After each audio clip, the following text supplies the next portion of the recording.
Alhamdulillahi Rabbil Alameen Wassalatu wassalamu ala Sayyidina Muhammad. So you're about to sit down and watch this video, and suddenly somebody knocks on the door. Would it be rational to say that there is somebody behind the door? Or rational to say that somebody or something has caused that knocking?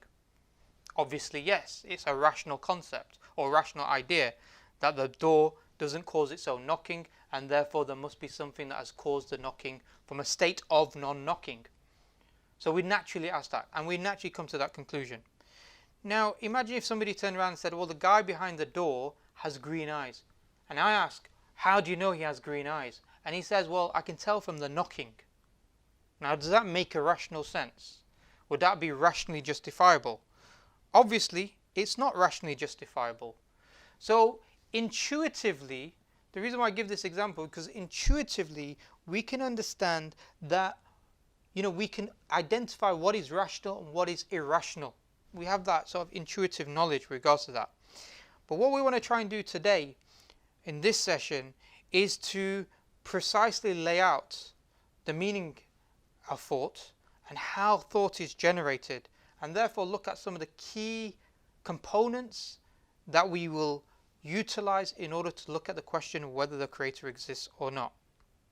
And this aspect is a little bit more trickier when you're trying to make it more explicit. So the first question that will help us elucidate what rational thinking is to understand, how do we generate thoughts in the first place? I'll give some basic examples to inshallah explain this point. So imagine you had a person who's blind and he's been blind from birth, and you say to him the chair is red. He's been blind from birth and you told him the chair is red. He might understand what a chair is, but would he understand what red is? Well, obviously not, because he has no conception of colour. He's never seen colour in his life, let alone the red colour. Similarly, if I was to ask you the question, what does Coke taste like? And here obviously I'm talking about cola Coke, not the other type, the haram type. And you'd probably say, well, Coke, it tastes like Coke. Yeah. You explain it by what you've sensed. But if you maybe try a little harder in terms of explaining it, you might turn around and say, well, it tastes fizzy, it tastes sweet, it has a caramel type of taste. And what we're now doing is, when we're talking about what does, how to generate thinking within a blind man, or how to explain what Coke tastes like, then what we're doing is we're describing things through previously sensed reality. With a blind person, he hasn't got the ability to comprehend because he's not previously sensed it. With the person who's drank Coke, or if he's never drank that, if he's drank fizzy drinks and he's drank sweet drinks, then he can understand, he can correlate with what you're saying. He can generate a thought, okay, I understand what fizzy is, I understand what sweet is, and therefore when you're saying that Coke tastes fizzy and sweet, then I can sort of understand that, I can appreciate that. So you're describing things based upon previously sensed reality, and these things are stored in our heads. So I can interpret and understand what someone else is saying, and when they describe something through this reference point of my previously stored idea. Let me give you another example. Let's say I found a stone tablet and found written on it is some ancient Egyptian hieroglyphs. Could I understand a language just by sensing the stone tablet, by looking at the language, the hieroglyphic language? If you had no knowledge of the hieroglyphics, would it be possible? No, it wouldn't. It would be impossible. And in fact, it was impossible to understand the ancient Egyptian language, the hieroglyphic language, because it became a lost language. It was only when they discovered the Rosetta Stone, and here what they had was Egyptian hieroglyphs at the top, and below it was ancient Greek. And because they had knowledge of the ancient Greek, they were able to correspond the words and the meanings and the sentences from the hieroglyphs to the ancient Greek to start to decipher what each word meant, because they already had the previous information of ancient Greek. It already existed. So the reason why I give this example is because when we sense the reality, we don't sense reality without previous information. We still need something else called previous information. Another example of this is language, and I think this is a key example here. language is not something that we simply acquire through experience. So if you put a child in the middle of or baby in the middle of the desert and it grows up, it's not going to acquire language. It's going to have to learn language. So if it's going to English, it's not going to acquire language on its own. It's going to have to be taught English and English words, or Arabic, or whatever other language. In fact, it won't even learn any language. This is a sad reality. There are examples of this where children have been abandoned in the jungles or been neglected in the homes, where they have been isolated and therefore, have not engaged or interacted with other human beings. They've not been spoken to. And so they lost the ability to speak. They didn't speak when they were finally rescued. And this is an example of this was the Russian bird boy, because he was kept in a cage next to birds and he started chirping like the birds. And he was in 2008 and he was found when he was 8 years of age in a Cambodian jungle. There was a girl that was found when she was 27. This is in 2007. And they found that they didn't have language. They didn't have like a basic language. They just didn't have language at all. They just made grunts, no language at all. And also, what's also very interesting is that they found that these they termed feral children, these children that did not have any interaction with human language before the age of 7 lost the ability to learn grammar or make grammatically correct speech. So they could, after the age of 7, learn, for example, and identify objects and the names of objects, but they couldn't grammatically construct those vocabularies into a meaningful sentence. So they might turn around and say, food, eat, but they wouldn't be able to say, the food is on the table and I want to eat it. Yeah, but they would just simply use the vocab of that. So this was the case. And what does this indicate? It indicates that actually language that we acquire cannot be something that we acquire ourselves, but rather it has to be taught to us, including grammar. So yes, the brain has to have the capacity to understand and construct language grammatically, but you have to be supplied the input. That input comes from maybe a parent, people around us, or society at large. That's the previous information. And so as a result, we realize that just sensation alone doesn't lead and generate to thinking. This was the point, if you remember, when we talked about the empiricist and the rationalist. When we said the empiricist said, you're not born with innate ideas, you just need to sense things. Well, actually, we have to be born with certain level of previous information and certain level of innate ideas in order to come up with concepts. Otherwise, just by sensation alone, you wouldn't have that. And this is a profound point, because if it's the case that language itself cannot be acquired by ourselves, it has to be taught to us, then it makes sense when Allah subhanahu wa ta'ala in the Quran says in Surah Al-Baqarah verse 31, and he taught Adam all the names of everything. Then he showed them to the angels and said, tell me the names of these if you are truthful. Here Allah subhanahu wa ta'ala is mentioning the point that Adam was taught the names of things, i.e. the previous information was first supplied in terms of language and understanding to Adam from Allah subhanahu wa ta'ala.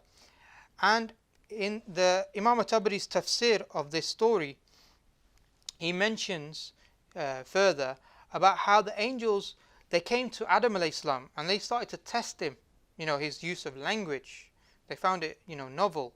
And so they asked him, Adam who is the woman who was created to be Adam's wife? And he said, she is Hawa. Yeah. And when the angels asked, why is she named such? And he said, because she was created from something alive, hay, which means life. So Hawa is a construct of the word hay. And so this allows us, or this also demonstrates to us, an aspect of the thinking process, which is the ability to sense a reality and to link to previous information or innate concepts, and then develop and expand our concepts beyond that. So we can, for example, there's a very brief example. If I've sensed gold and I've sensed a mountain, and in my mind I can imagine a mountain that's purely made out of gold.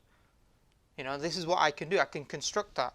Similarly, in language, we can construct based upon the previous information new terms. Like, for example, biology comes from the word bio, and ology. Bio means organic or life, and ology means study. So biology means the study of life.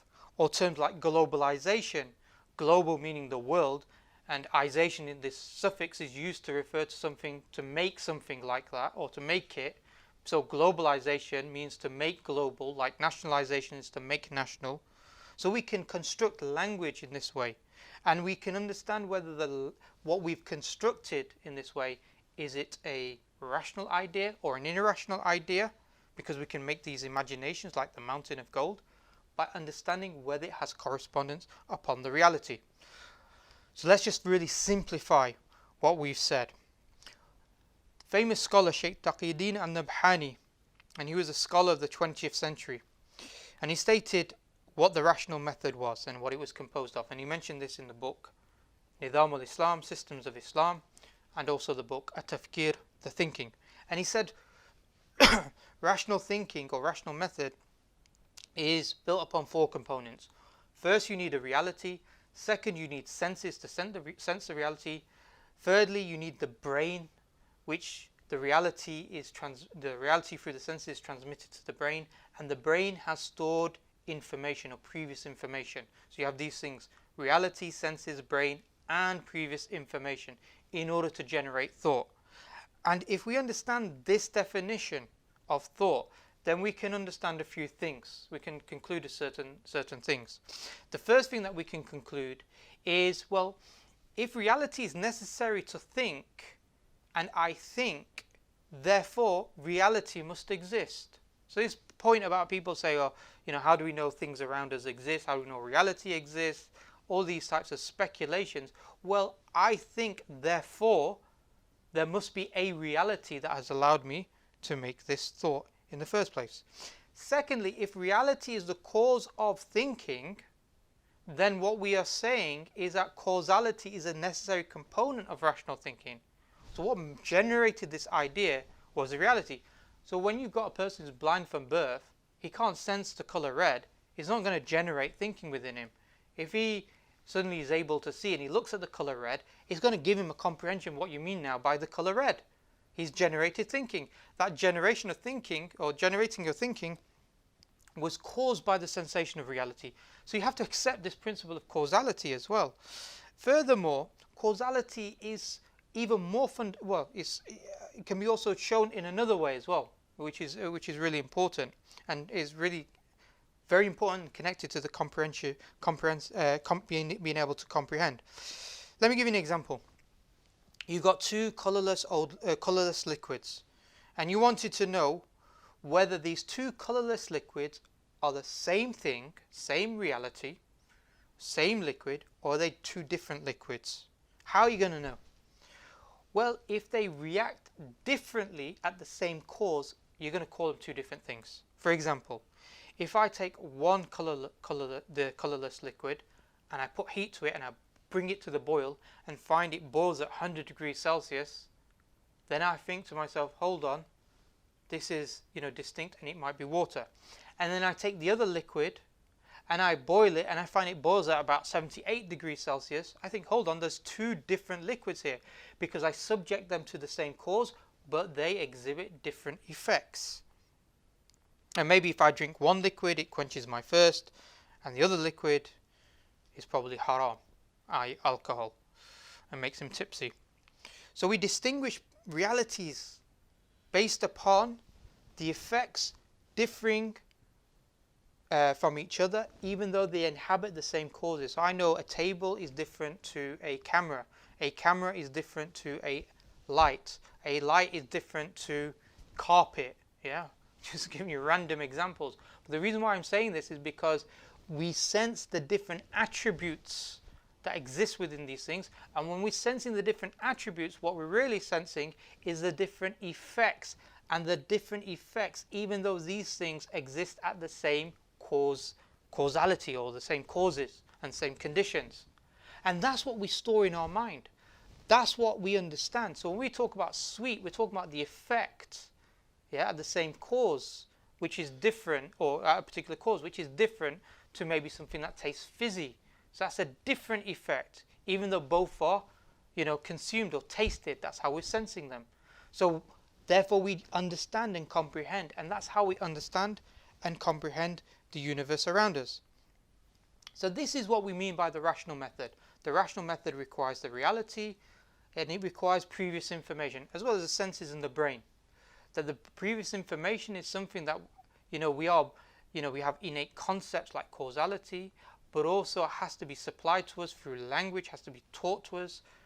We've obviously got the Quran as mentioned, but we've also got very strong empirical evidence and also rational evidence on the things like the hieroglyphics, etc.